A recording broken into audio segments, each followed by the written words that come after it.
we are live, of course, for the In the Hot Seat podcast, and being able to try this again. I know there are some audio issues too with the first recording that I was able to try and do this, so I'll be able to do this again, and hopefully, things are a lot better with the audio on that. So I do apologize. So, with that being said, for this week for the In the Hot Seat podcast, I welcome you all for the next episode because I will be talking about Impact Wrestling with Rebellion, and a little bit late on this one since Rebellion was over on Saturday. I did try and get to go to the show, but unfortunately I didn't get to this time around as I wanted to. So hopefully they will be back to when they go back to New York, and especially in Poughkeepsie. So it's been really cool to be able to have pro wrestling back there, and that's been really cool to see. But anyway, let's get right down into it. With everything that was able to happen for Impact Wrestling Rebellion, there were actually two matches for the countdown uh, for those matches where we did get to see Chris Bay taking on Eddie Edwards on this one. Eddie Edwards was able to get a win there. And then we had the Knockouts Tag Team title match, which I thought would be on the main card, ended up being on the countdown, basically the pre-show for them. The inspiration and as well the influence in this one. I thought the influence actually winning this, which was a little bit surprising. I felt like the inspiration had their chance to be able to get back the Knockouts tag team titles, but the inspiration actually were able to uh, not be able to have that happen, unfortunately, and as well the influence were able to actually get the win there and keep the Knockouts tag team titles. So it'll be interesting to see where things would go for the inspiration next to see how they'll get back the Knockouts tag team titles and everything having to be on Impact Wrestling. I feel like they're really enjoying their time, especially on the indies and everything. So to be able to see them as of late being able to deal with Impact Wrestling as a team and together again has been definitely refreshing, like I've said before. So I've been really excited to see what stuff has been happening for the inspiration there, but it sucks that they didn't get the game back to tag team titles. The main card where we had a triple threat match for the X Division Championship, where we had Trey Miguel in this one, Ace Austin, and Mike Bailey. Couldn't went to any one of these, but ended up actually going to Ace Austin, which really isn't far too surprising in that, and having Ace Austin gaining back the X Division title on that, and being able to see where things would go for Mike Bailey, trying his best there, especially trying Miguel doing everything that he can to actually keep the X Division title. So Ace Austin could definitely be dealing with Mike Bailey more often. We'll see what will happen next for Trey Miguel, where he's going to be going there. So very curious to see what happens with that. And not in any particular order with everything else, especially for the 8 team elimination match, the challenge for the tag team titles, where we had a lot of teams going in this one to go after Violet by Design, where we had the Good Brothers, Rhino and Heath, one of my main picks to actually win this, Honor No More, and Mike Bennett, and as well for Matt Taven for that one, where we had the mystery team, one of them being able to deal with was W. Morrissey on this, and as well Jordan Griggs, which is actually pretty cool to actually see that. I wouldn't have mind if those two actually won. And of course, we had the major players on this one. One of my other major picks, no pun intended, on that to actually see if they can get the tag team titles on that, which I feel like it would have been their time. Definitely could see that, but that didn't happen. Somehow, some way, Violent by Design comes back and actually keeps tag team titles. Another team that I thought would have had their times, definitely for sure, would have been Heath and Rhino. Unfortunately, they didn't get to actually move any further, but they did their best on that, so I give them their props on that, and hopefully we'll get to see them possibly face Violent by Design next. I can see that. That would make sense. So we'll see what happens with that.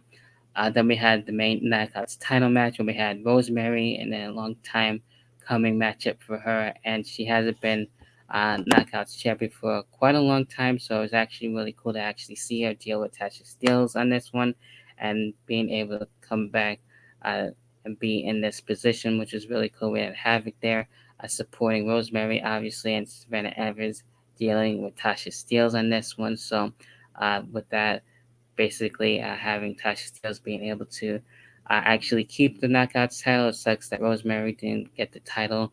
I can actually see Havoc being able to face Tasha Steeles next, being able to be frustrated that Rosemary lost and everything, and being able to make sure she was okay afterwards. So I could see that definitely next going for Tasha, being able to face Havoc.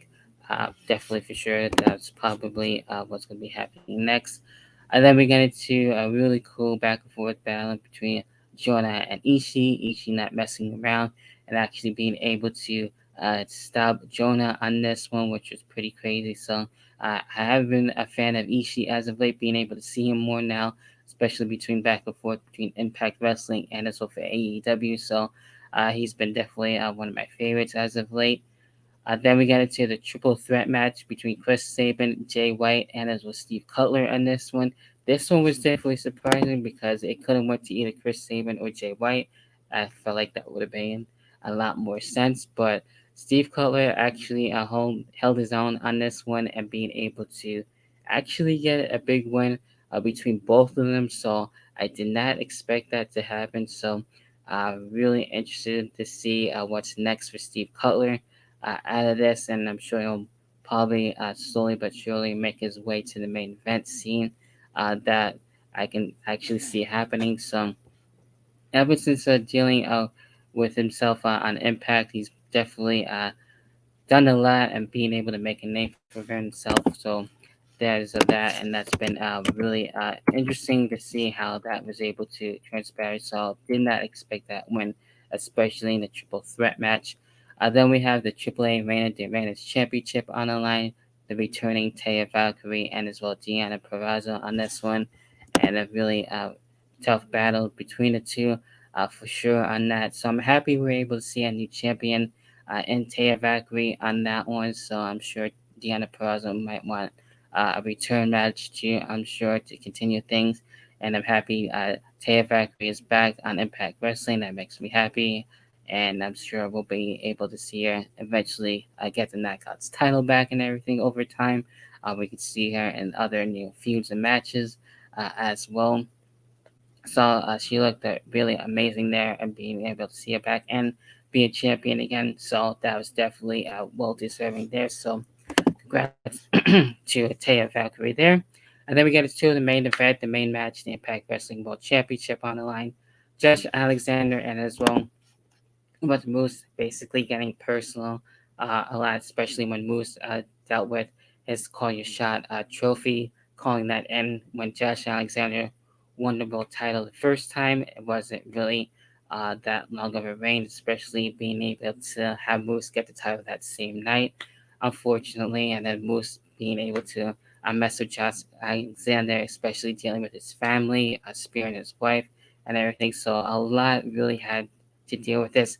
Also, at one point, Josh Alexander being able to resign with the company, so being able to have that happen at one point too. So having to come back and being able to have this match finally happen, these two going at it, was really well worth it. And Josh Alexander getting the world title and everything officially, so that's been really awesome. So I'm now curious to see who will be able to face him now after Moose and everything. So definitely well worth it for Josh Alexander, especially the hell that he's been through. So congrats on that, definitely for sure. So it's been a long time coming and everything to be able to get to this point. So I am happy for Josh Alexander to actually be world champion on that, and that's basically Rebellion in a nutshell, everything that happened and went down. Those were my thoughts.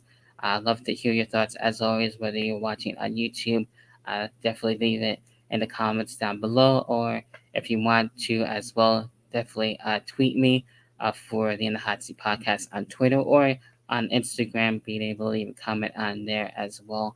And for the Facebook fan group as well to continue the discussion as always. So I would love to hear your thoughts on Impact Wrestling Rebellion, what you thought happened and everything, and what's next for everyone else. And going into the next show, which would be Under Siege for Impact Wrestling, I will be looking to review that too next month as well for WrestleMania Backlash for WWE. So until then, that about does it for this episode for the In the Hot Seat podcast. I appreciate your support, whether you're listening on Anchor and Spotify or watching, whether it be on Twitch or on YouTube as well. So I appreciate it as always, and as well continue the support. And until then, I'll catch you guys in the next podcast, whenever the hell the next podcast may be. Until then, enjoy the rest of your day and week. See ya.